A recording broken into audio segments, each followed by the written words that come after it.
Betwixt the stars there was a fertile void, and the gods said, "See that with us is creation, and we have here the material, but where is the seed?" And the lords of the Fae answered, "Behold, a seed of the wild, for we bring forth naught but the wild pip." And so the forging began, and the sparks flew, and they were found with mortals, and within the land, and within the magic of the world. When it was finished, the gods said, "See, our world we have created." And the Fae said, "See the fruit of our seedling." And the dragons said, "From the bones of our father was it wrought, and thus our inheritance." And still the demons said, "Tremble and fear, for ours is the void, and your world is in it." But life cried out for existence, and it could not be denied.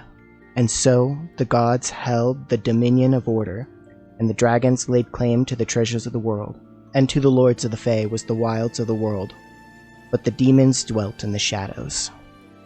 Shall we start by describing our young sparks? Alright, so I am playing Altani, who is a Horse Lord warrior. She is relatively, well, she's on the taller side. She's like 5'8". She has a very square face, kind of round, very red cheeks. She is very tan. She's on her horse all day long, most days.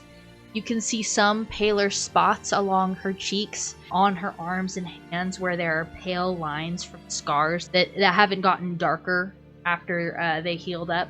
And she has long, very long, dark hair that she often keeps twisted in a knot at the nape of her neck, and she wears lots and lots of furs draped over her. One might even say that they are heavy armor. But she wears these long draping furs and underneath she's got this tunic and soft boots.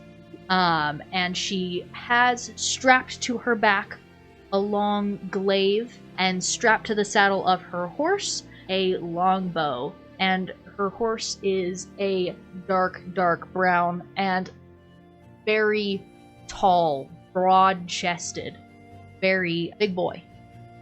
Does your horse have a name? It should, and I hadn't thought of one. I'll get back to you on that. All right. The horse wickers and flicks its mane to its riding companion next to it. What does the rider look like? As Tamir rides up next to his sister Altani, he sits on his horse Arbin, and he actually looks a lot like her. Similarly tall, about 5'10", with long dark hair as well. However, he does not bother to tie it up. And he has quite a joyful demeanor. Floating above this rider is... My character is Anya. She is a Fae witch who excels in potion making of all sorts, poisons, love potions, you name it. She can cook it up. She is fiercely loyal. She's on the wild side, very tricksy, you could say, and mischievous. She kind of likes to mess with people, tease people, and she is just kind of a wild, whimsy character. She's not necessarily mature, though she can come across as that, but it's just her fun nature. And she has long, blonde, kind of voluminous, wavy hair that's often got a little, like, twigs and random things in it because she's always working with plants and in nature. And she's got big wings that are they're slightly translucent, but they're more colorful and kind of with jagged edges instead of being like Tinkerbell wings. They're big and unique and kind of multicolored. And she's more on the petite side. As she's a fairy, she's probably, let's say, 5'2" or shorter. And she's not necessarily like a twig. Like she's not super super small. She has like bluish green eyes. Do you exit a thicket towards a small town? The last of the snow is melting. As you make your way towards this town, you can see soldiers of Megaros farther out than you would have expected them. Particularly, Anya has been to Megaros before, and this is still about 2 days' journey outside of the city proper. The camps and the organization of soldiers is more familiar to you than most. War is not a known thing in Magterra, and Megaros is strange for keeping soldiers. Some relic of the gods, a teaching of theirs that they have passed down. The soldiers do serve to protect against various monsters, but above all else, it is tradition.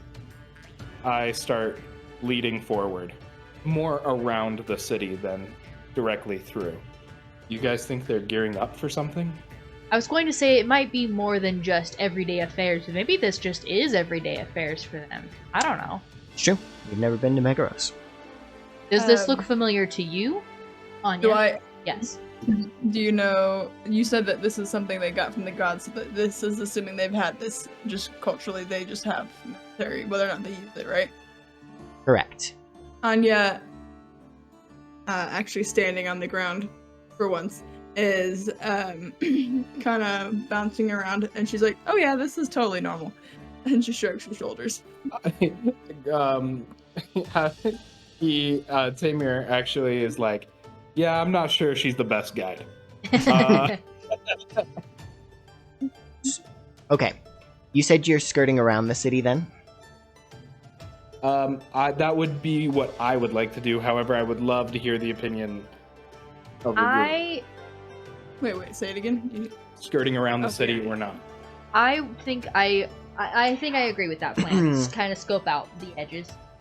As you make this decision to skirt the city, and you start directing the horses that direction, a small gnomish man rides up and says, "I don't say that we're out of food, but fresh food would be certainly desirable." My dear gnome friend, we need to get our bearings. I don't want to get spooked, and these are highly militarist. Even Leyland, I've heard, is pretty top notch on its soldiers. I mean, according to Dad, anyway. But this is a lot. I would rather actually see what I'm getting into before we go right into the middle of everything. We'll get there. We'll get there. While he's talking to them, you see me in the corner kind of do a little like jig in the mud or something. We made a deal or something before when we first got rescued, and it's like, to greet each other we have to do this thing, and if you don't do it, you owe me something. Something small, something stupid, but it's just like one of the things to have. So I do this little like jig and like. Have we seen her do this before? To assume.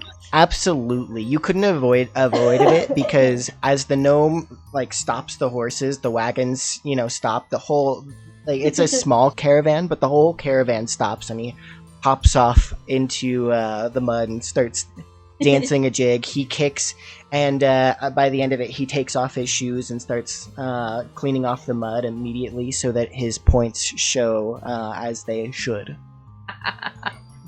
Altani, I feel like Altani and Tamir kind of give each other like a little bit of a side eye. Yeah.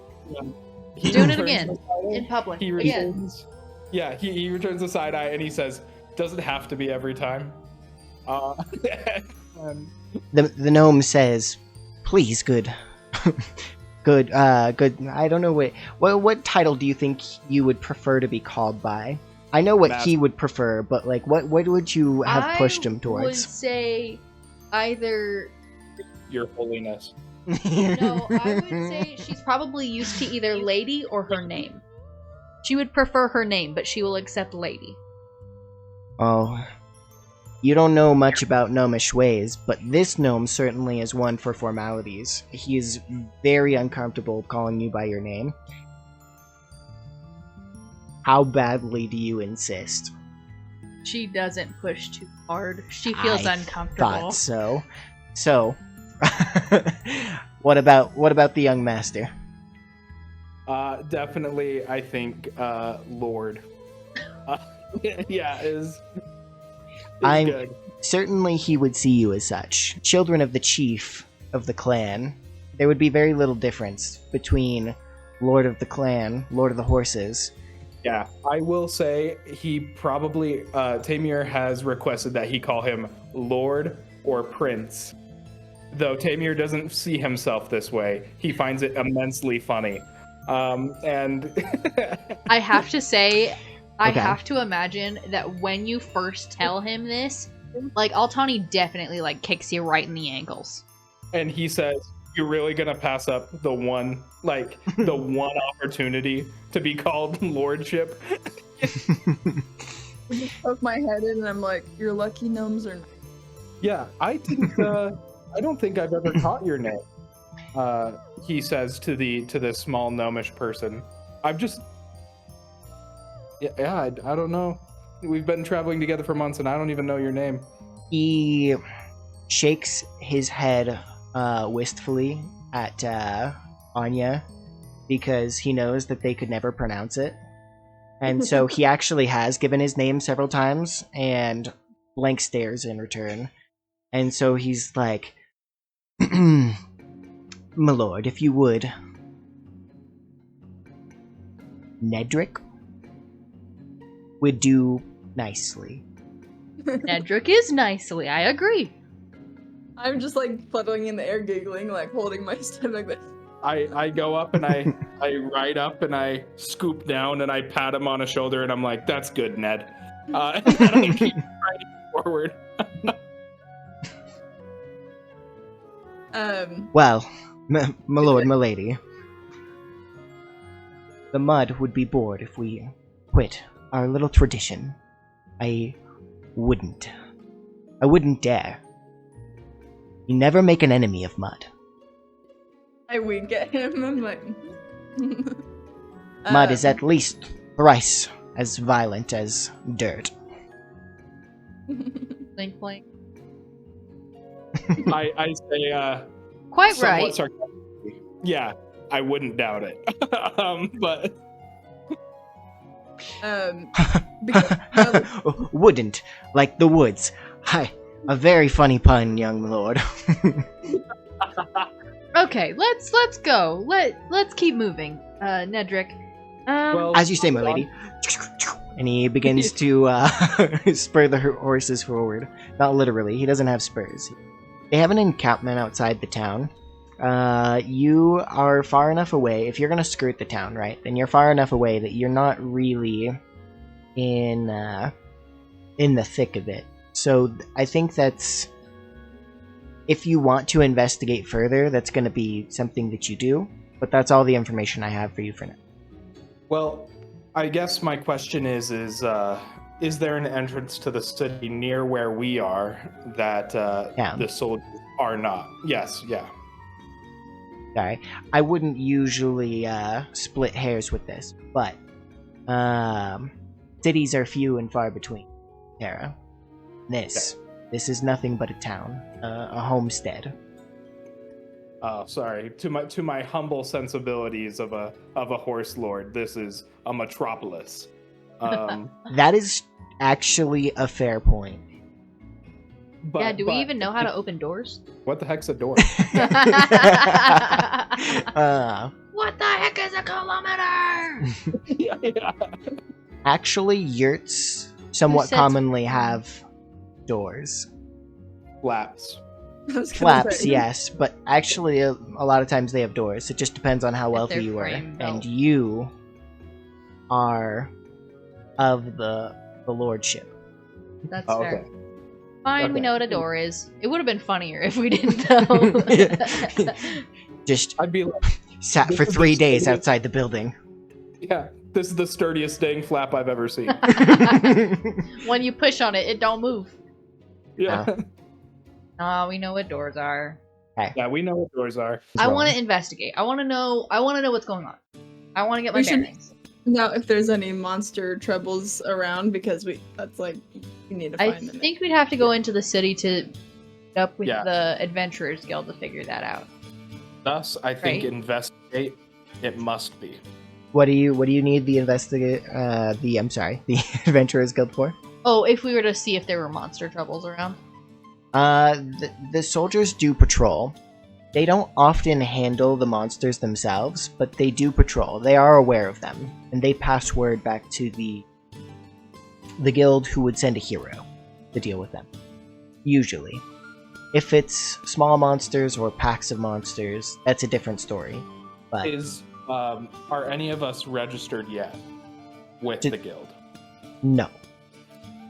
Oh, right, because we have to get here. Yeah, unless if you registered in Leyland, but I don't see why you would have registered before Beforehand. leaving the clan. No, we wouldn't have. And I don't know that you would have risked your father's fury sticking around when you left. Definitely not. So, then, no. You are not registered with the guild. Then I vote we investigate and try and check out what's going on in the town a little bit further, so that we have a bit of a better idea of what we're heading into. Or so that Tamir and Altani have a bit of a better idea of what's going on. So, can we go up to the soldiers and ask? Yeah, I was going why to they're- say, would you like to approach the camp, the soldiers in the town, townsfolk, or is there anything specific that you would think to do? Mostly, I'm thinking the thing that Altani is the most curious about is the soldiers, and trying to get a gauge of, one, how normal is their current activity, and two, what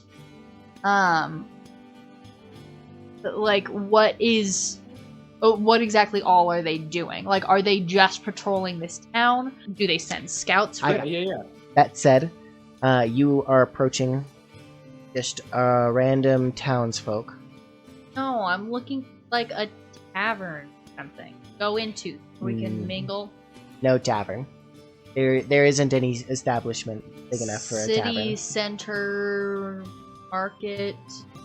You might have to go from home to home if you want to find like whoever was the There's leader not of even like a shopkeep who's got like a fruit stand or something. Well, yeah, Yeah. there is something of more of that sort if you want to. Okay, then Trade up for I that. want to go to somewhere where it is not that weird to strike up friendly conversation while we buy some rations. Okay. This is the In goal. defense of a tavern, I feel like whenever a town is established, the first two things is the bar and the church. Actually, taverns were relatively uncommon, and it was far more common in the past to gather at Joe's house for beer because he knows how to brew it. So that was actually way more common, and the idea of there being like a saloon tavern or something of the sort is a more wealthy / modern idea, and certainly in this more wild homestead of a town, that they have more rudimentary things. So there is a kind of general store in which goods are often exchanged and held. Well, fortunately for us, we have a great excuse to be there because we vision, according to our friend. What was his name? Ned something. Ned. I want to call him his full name. It's Nedrick. Nedrick. Okay. According to Nedrick, we need some new provisions. So I say we pop in there, strike up some casual conversation with the shopkeep, and be like, "We're new in the area. Vultures, know- right?" Yeah, and he's right. It's been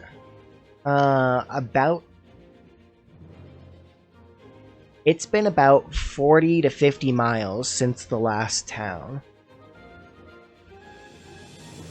So it has been a while since you got anything remotely civil for your rations. You can subsist fairly well off the land, but much of it is just dried goods and what keeps on long journeys. Do they know me here? Because I've lived here for a time, like, and it's small enough, I assume people would. Yeah, two days journey outside of the city. So if you spent most of your time in the city proper, then they probably would have no clue who you are. But if you made it a habit of visiting small towns just in the region, then absolutely, visitors would be remembered. I could say I might have visited like once, but so I don't know if that's long enough for people to remember me. But if I have big weird wings, then yeah, people probably would. Dude, tell me you came by once and that you absolutely wrecked somebody in this village. You like You, as you approach the stand, the shopkeep seems surprised for a minute, and as he looks you up and down, he's never seen your like before, and you see him have like a bit of back and forth in his head as he's thinking as you're walking up, approaching, and then he can see fluttering behind you Anya with her with her cauldron in tow, and you can see as he like nods to himself and he starts like taking a bag of money and like slipping it under the counter and he tries to do so like, you know, very discreetly. She goes and finds kind of a patch of grass or somewhere where she can grow some stuff, and she comes back with like a flower crown of sorts of primrose and rowan leaves, and also a bouquet, and she puts the crown on the guy's head, and she's like, for protection. And then she's like, and you can have this too. No explanation, but just that. What a beautiful gift. Thank you, milady. Be nice every once in a while, and she kind of glares at Altani and Tamir. He calls out, Roos! And a man turns around, and he just strikes a pose, beaming, and lets the man behold him in his new glory, wreathed with his floral crown. And you can see as the man's looking over it with a degree of jealousy. I return out of the back of the wagon with some specific reeds from the south. You can't find them up here, and I presume I've heard of olives, and they intrigue me, and I would like to barter for olives. You would absolutely be familiar with olives. Oh, then that destroys it, because I want to try something special. Oh, whether or not you've had one is a different story. What would you recommend you eat an olive with? The most important thing we do with olives here is press them. Very, very useful, those. What do you press them into? Yeah, to what end? Amir takes one of the olives he just received, throws it on the ground, and stomps it. Dude! What a waste! He waits for it to do something amazing. Yeah, and it does nothing because it's an olive, I presume. And he's like... He sits there and like he actually gets kind of emotional. He's like, "Aw." The man shakes his head and brings out a bottle. This is bottled, so out here in the boondocks, this is something fine. And most often, this kind of thing would be kept in some sort of skin, right? But he brings out a glass bottle, and he says, "Not like that. I have some here, and." It is quite fine with many dishes, but mostly it's good for making bread things." Oh. Well, drop some on, or? No. Here, go down to that. You see that? Go there, to that home.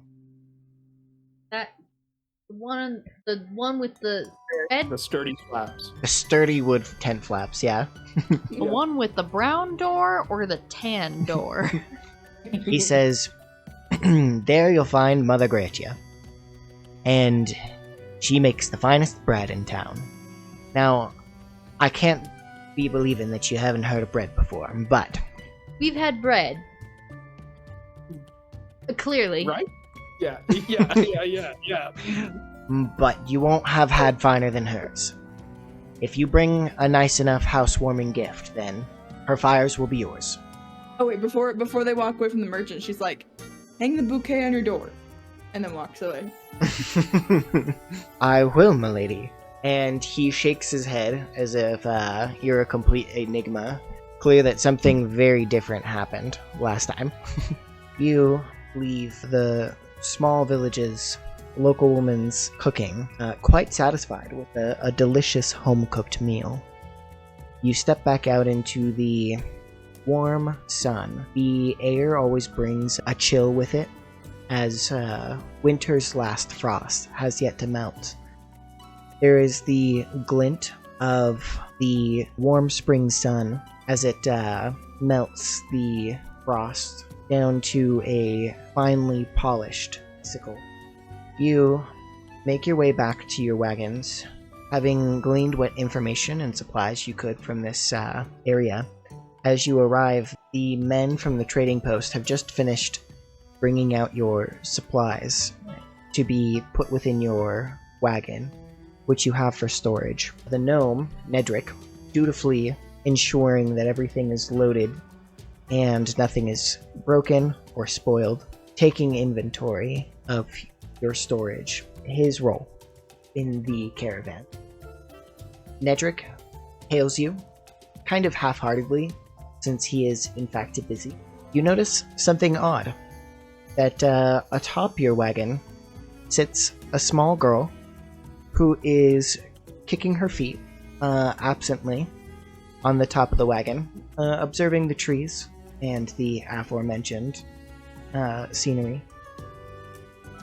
And she glances at you briefly as you walk up, and then doubles over, ducking over the side of the wagon, looks in the door at like the storage where things are being loaded up, and then goes back to what she was doing. How old is she? She looks like maybe somewhere between a 10-year-old or maybe up to like a 12-year-old. Is she just a normal girl, like human from the town? She wears fine clothes, and they look to be in the style of Megaros.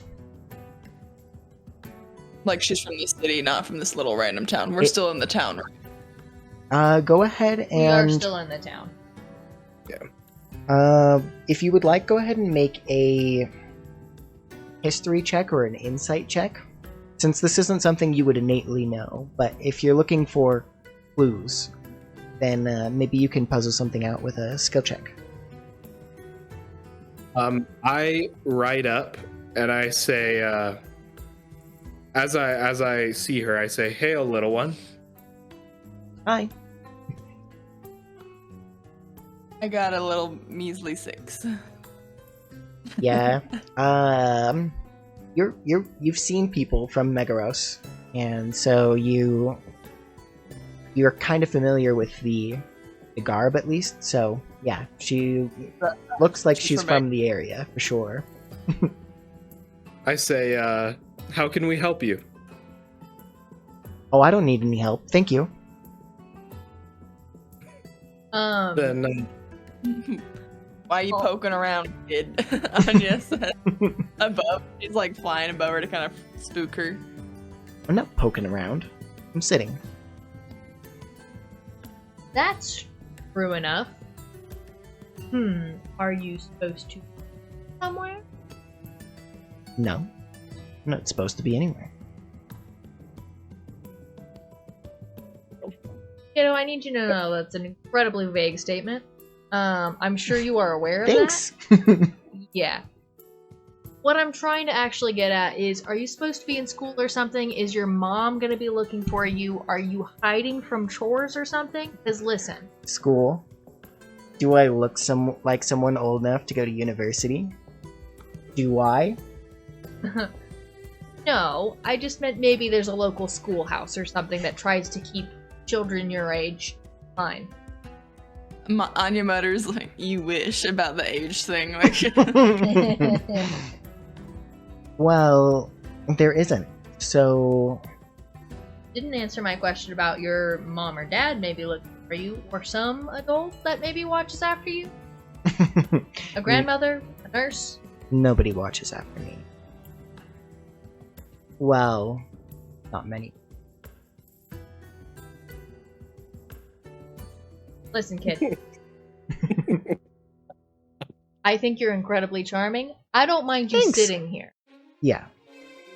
However, I would like to not have an angry adult come up to me and ask why you are sitting with some foreigners.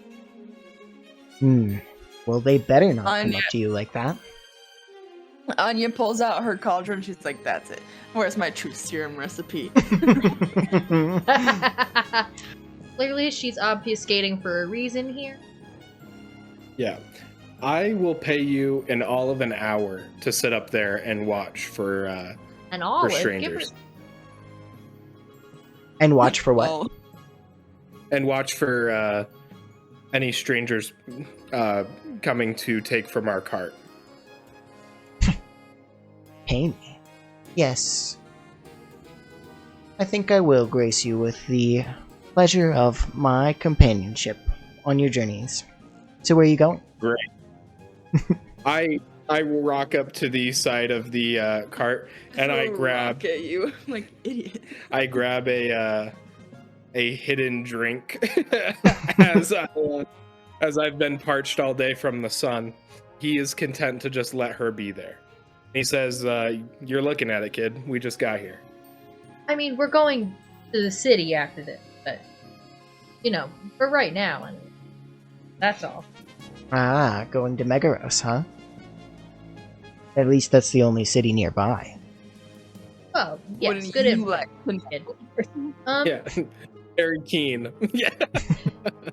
How old are you? You should know better than to ask a woman her age. And Listen, she man. sticks her nose up. Uh-huh. I hate to break this to you, kid. Either you're some sort of fey creature who, like our good friend over here, doesn't look her age, or you're about 12. Which, I'm sorry, not a woman. Genuinely, not trying to be rude.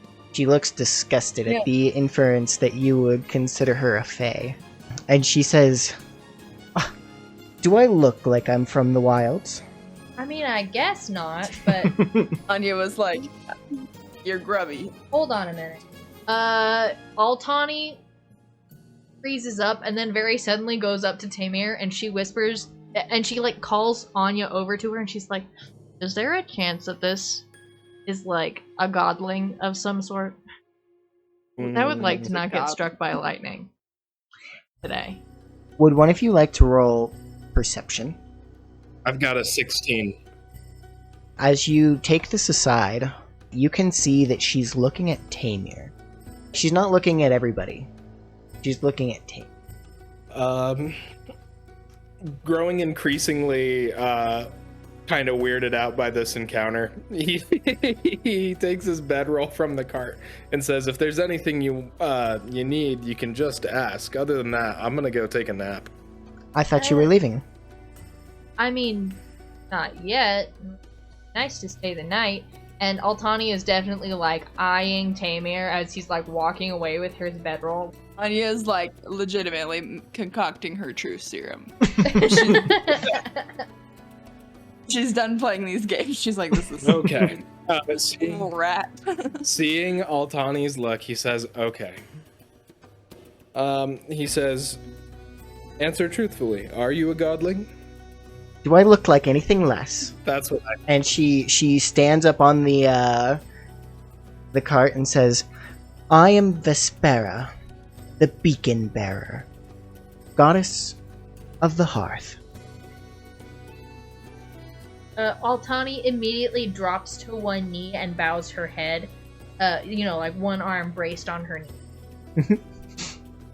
I say, "Yeah, and I'm king of the steps." And Tamir, shut up! She jumps off the wagon and you notice that she kind of like glides down. She doesn't fall down. And she walks up to you, like fists on her hips, and she puts up one finger like right up under your nose and says, "You doubt my power?" No, he doesn't. No, he doesn't. In fact, he was just about to bow. Right, Anya? Right, Tamir? Anya's like, huh. She doesn't say anything, but she has stopped making the truth serum. Tell you what. You win in an arm wrestle, and I'll believe you're a god. Tamir. Seriously? And Anya's like, making deals is a dangerous game. If you lose, you believe I'm a god. And what if you win? Then what? What are the stakes here at this bargain? Then Nothing. I don't have to pay you olives. Then she'll leave. Deal. Go ahead and roll athletics. Okay. I have to say, as a horse lord, the concept of running into gods just kind of willy-nilly doesn't happen where I'm from. So it seems like kind of an extreme thing. Yeah, well, it's either more frequent or less frequent, right? Theoretically, one of your gods is like a god of fire, which would be ever present in the hearth. But I guess that you're splitting hairs then. Yeah, fair statement. So it was athletics, correct? Correct. Dude, okay, I rolled an actual nat 1. And then and my modifier is -1. I technically got a 0. Whoa, bro. Well, let She me creamed you. I'm not even looking at her dice roll. Well, let me tell you. She throws you. Right, like Tamir flies several feet as she's like, whoop, and you go right over the table and take a little tumble. Anya crinkles her nose. She's like, I thought he was stronger than that. As he recovers only to one knee, just like Altani, and says, "What can I do you for?" Altani definitely like face palm background. Well, you offered olives for payment. I'll take it for patronage.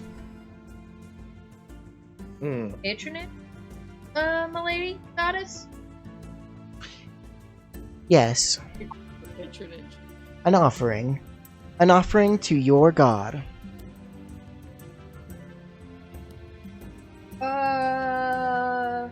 Would this conflict as a paladin?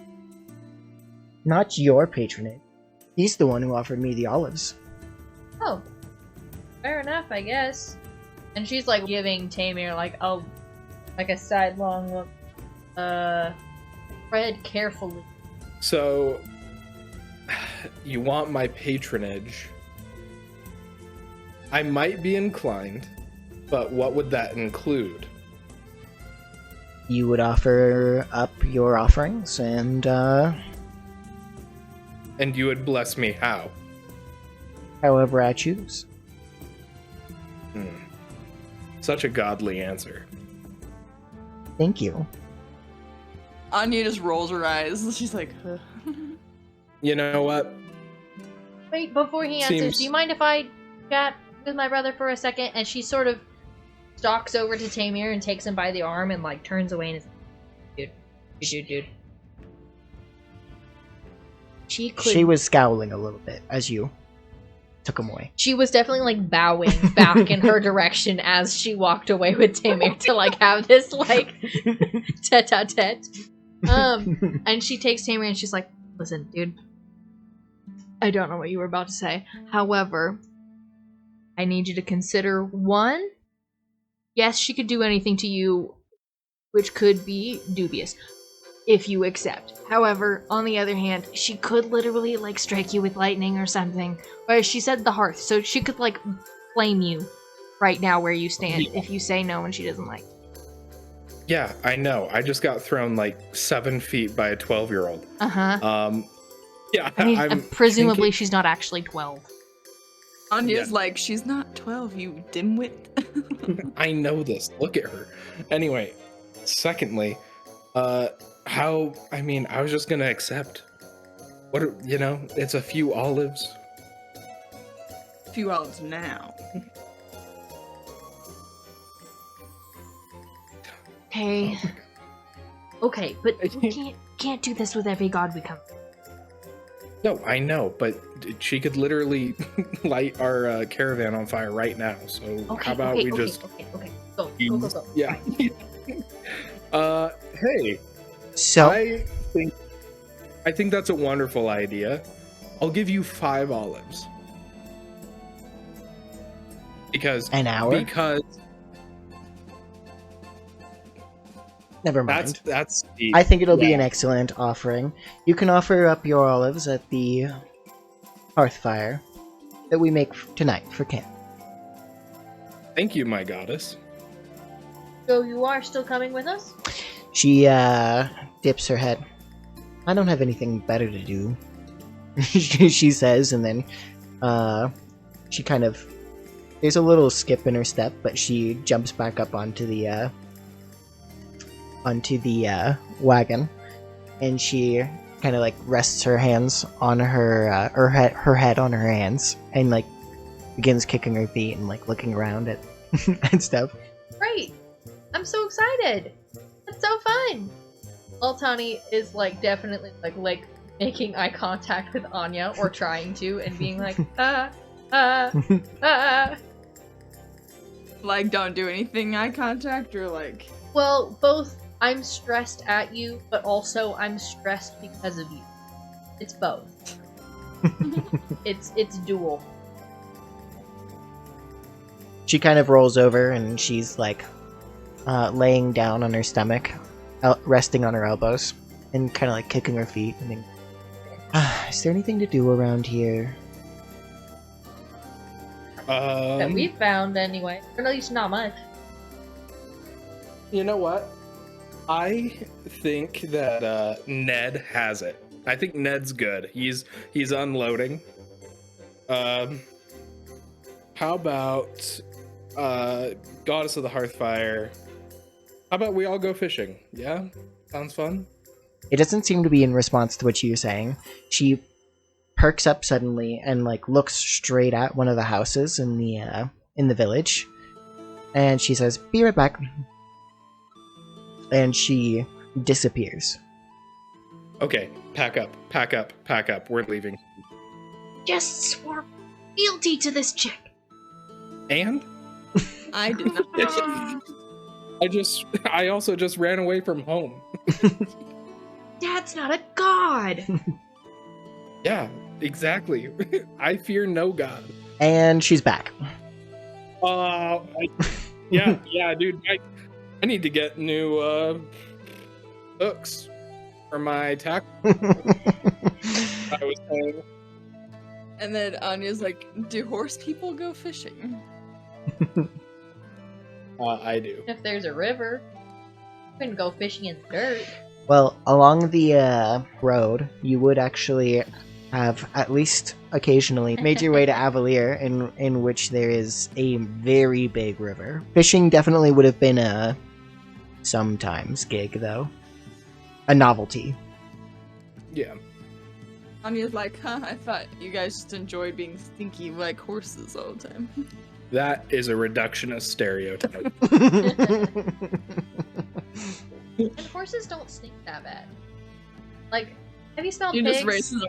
Pigs are bad. Horses are not that bad. Well, how many hours till we attend? Or didn't she say we'd go to her temple at night? No, Just No. at your Yeah. campfire. Oh, at our campfire. Okay. Yeah. Well, then I guess I'll start building a campfire. Okay. As she Yeah. as she reappears, it is midday. It is midday. You took up most of the morning, shopping and living it up with some good home cooking. But as Vespera returns, she has an olive branch that she returns with, that she is twirling between her fingers, and she says, "A fine offering. I have such loyal subjects." Great. Love that. Thanks. You know what? She kind of hops off the wagon and onto the back of your horse.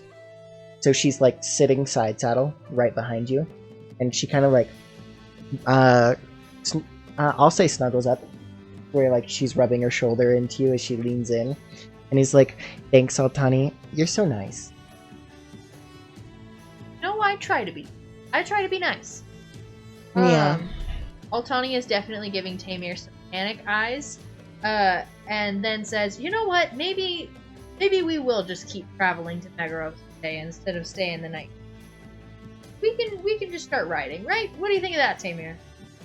Anya. He starts picking up the wood he just sat down for this fight. As he's like, "I guess," and he says, he looks at the goddess and he says, "I am so sorry. You have to pardon our awkwardness. We've never met a god before." As he's packing the wood back into the cart. She gives you all a level look and says, "I don't think that's true." And then I'm just like,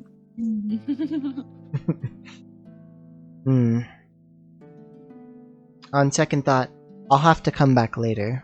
She gives a serious look towards the city and she says, "I'm being summoned."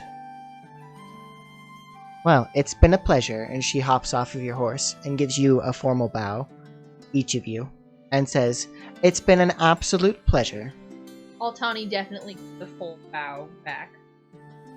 As do I, and I say, "See you on the road." "Yes, I will be back as soon as your hearthfire is lit." And she, before she goes, she walks over to Tamir, and as she walks up to you, she like waves her hand for you to lower yourself so that she can reach you. I do so. And she puts her hand on your head and says, "My blessing be upon you. Go ahead and gain a point of inspiration." Thank you. And I straighten up. "Well, I'll be off." And she is gone. Anya hugs. Altani. Anya Sorry, go ahead. hucks olives. The Anya hucks a handful of olives in her direction where she disappeared. She's like, "Ugh." Oh, don't waste them. Yeah, Tamir's like, "Anya!" He's like, "I need those." Yeah. We're just gonna throw them in the fire for a little miss whoever. Are you jealous? She's like, "No." Her little points of her ears turn red. Altani definitely grins at your embarrassment a little bit. And then like, "Well, I mean, I guess that could have gone worse. He seems like nice enough. So like." And then Anya's like, "Let me tell you, I've been in Megaros. You'll meet a god on every street. Don't do this every time you meet one. Just act like they're normal or they will get you somehow, some way. They will." That coming from the Fae. All the more reason to listen to my advice. Okay, can Anya can grow kind of stuff at will, so she's gonna grow like a little apple tree, tiny one, just to get like one apple, and goes and splits it in half and gives it to the horses, gives them a little pat. She's like, I will become the favorite," and looks at you two like a little weird level. I feel like my horse is definitely like, oh yeah, okay, alright, we're besties already. Yeah, sometimes when you guys are riding, the horse will just go up to her and like nibble at her, and you'll be like, "What is going on?" Oh, like come on, my horse. Dang it! Yeah. Anya's like, they think they own you. Kind of like instigating in their ears, like, revolt. No, I'm kidding. No, you're just my horse best friend. I also say to Nedrick, sorry, I know you were just unpacking, but He wriggles his way out from inside the pile of stuff in the storage and like rolls out, fixes the points on his shoes to make sure that they are skyward, and says, "No trouble. I'm just about my business." You finish packing up and begin your journey yet again towards Megaros. What is the landscape? What does it look like? Grassy, rolling hills. It's a pretty moderate terrain. The trees are fairly sparse, and it's fairly close to the sea. The grass is quite green, though. It's actually a lot more lush than what you're used to. The plains where you're from, they can be a harsh territory with high heat or low temperatures in the winter and in night. Plains don't retain much heat. My court that I come from, You are from the Autumn Court. Autumn Court, and so I imagine I'm used to more trees and such. Oh yes. Where you're from is a great forest. Anya takes notice of the sparseness then, and she's just like, the ground is practically naked around here. What is this? She starts planting a little random, like, here and there. Not, making them grow all big and crazy, but just, she's sowing her seeds. She's like, I'll spruce it up a bit around here.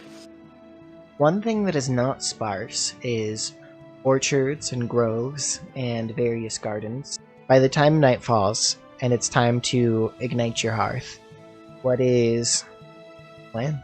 Okay, everybody, we've got the plan down, right? You know exactly what we're gonna do? Okay, I'll be here. Amir, you're there.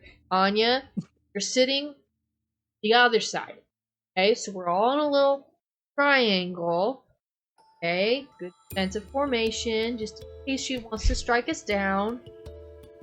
To put the olive in the fire. 5. Super normal. Have a regular conversation. Hopefully she leaves.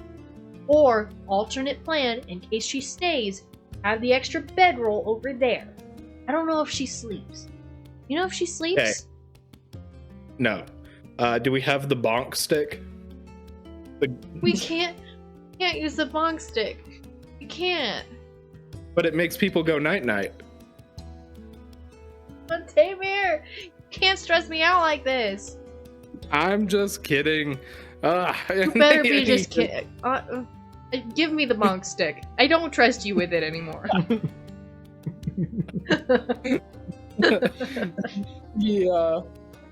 He gives you the smallest twig that he just picked up off the ground.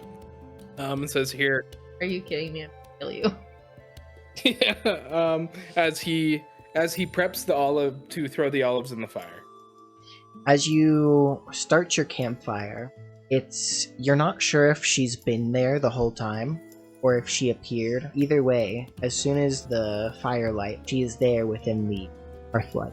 Did we happen to see her appear, or was it kind of incognito? Totally unclear. Was she in shadow until illuminated, or did she appear? Looking to his side and seeing her, he's like, "Holy crap!" And Hey, like, she gives you a confused look. I told you I'd be here with the lighting of the campfire. Yeah. I'm not a liar.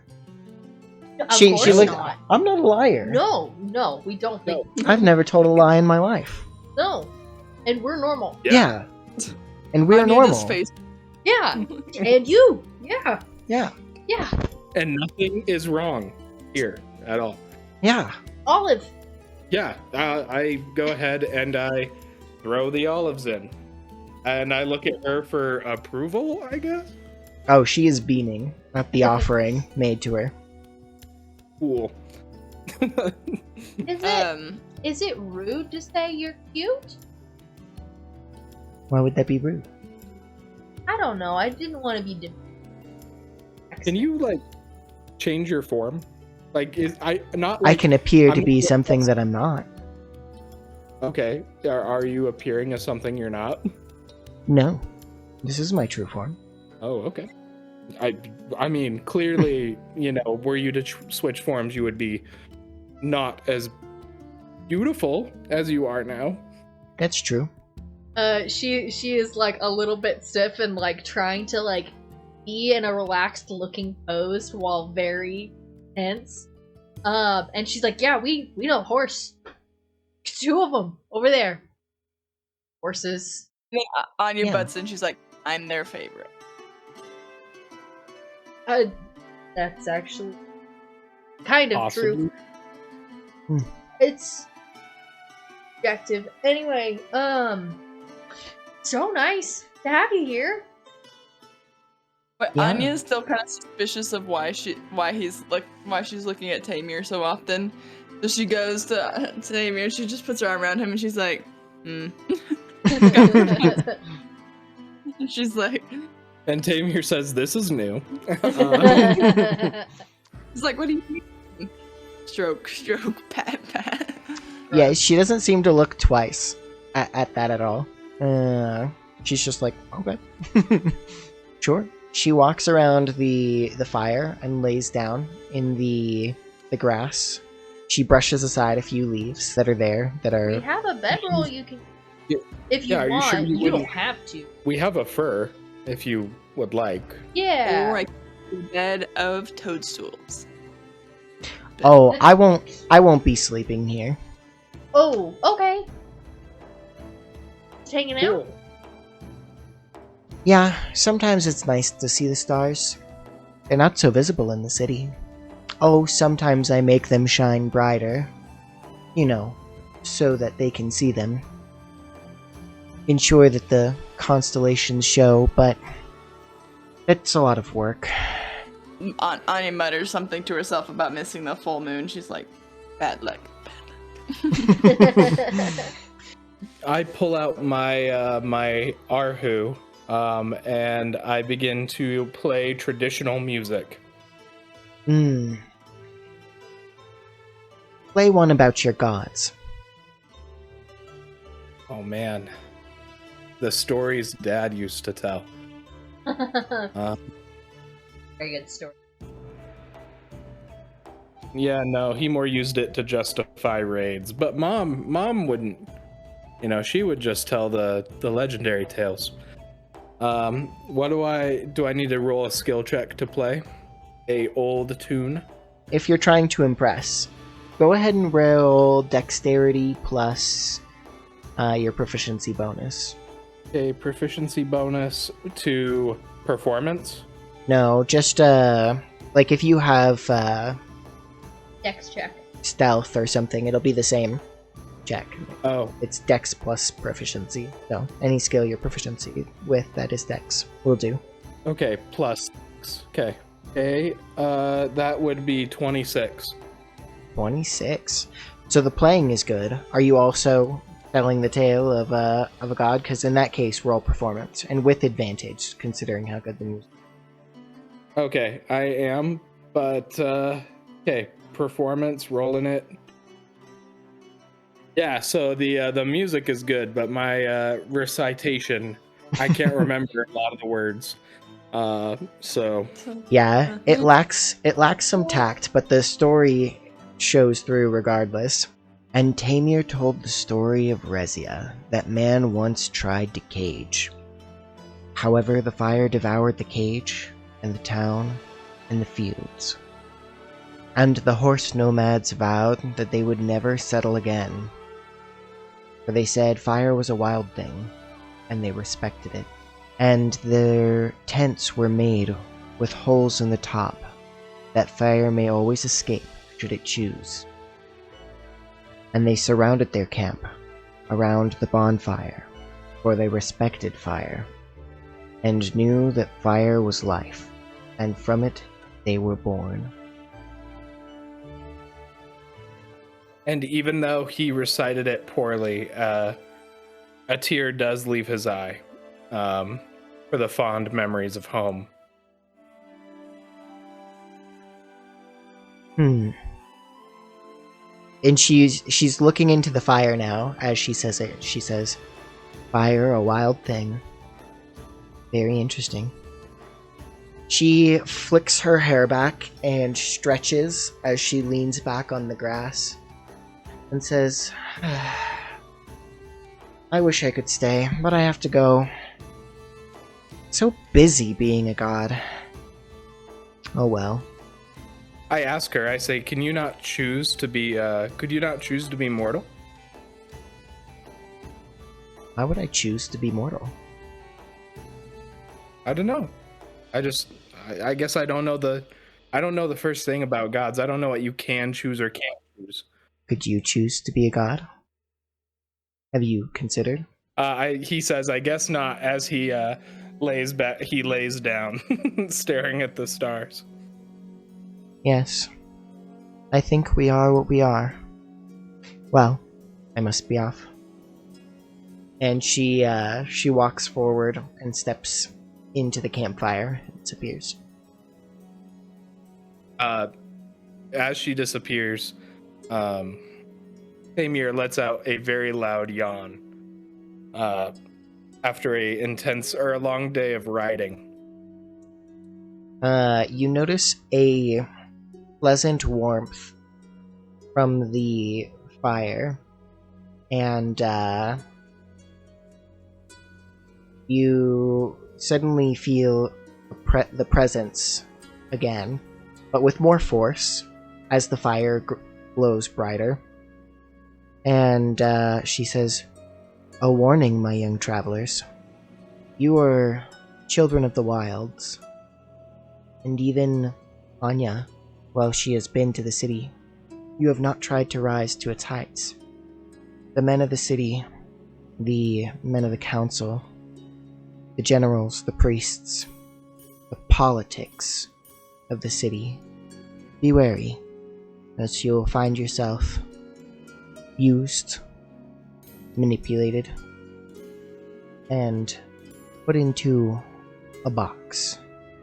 But you are meant to be free." And it fades. I just blink my eyelashes. She just starts braiding your hair, Tamir, without even asking, and just sticking flowers in it as she goes. Tamir's bald. No, I'm joking. You literally described him as having long hair that you left wild. Yeah. Gaslighting the audience. Action to my hair braiding. He finds it nice. Nice, it feels good. Like, yeah. Yeah. Excellent way to fall asleep. Yeah, exactly. The next couple days. The next day of travel is pretty uneventful. On the day after, you find yourself arriving at Megaros early. The city comes into view well before you get there. It's with the rolling hills. Every time you crest the hill, you can see it there on the seashore, built around a gulf that the land curves around, so that most of the city seems to be out in the open ocean. As you arrive, there you can see that the encampments and the barracks and the fortresses of the priests are there in front of the city, and you actually have to pass through the road in between those before reaching the city gates. As you arrive at the gates, it's a not too tall wall with doors that aren't particularly thick, not compared to what you're used to in Leyland, where the walls are large and magnificent. As you arrive in Megaros, the gates are open and you stroll into the city. Thank you so much for joining us for Toss the Dice. We hope you enjoyed the episode, and we'll see you next time.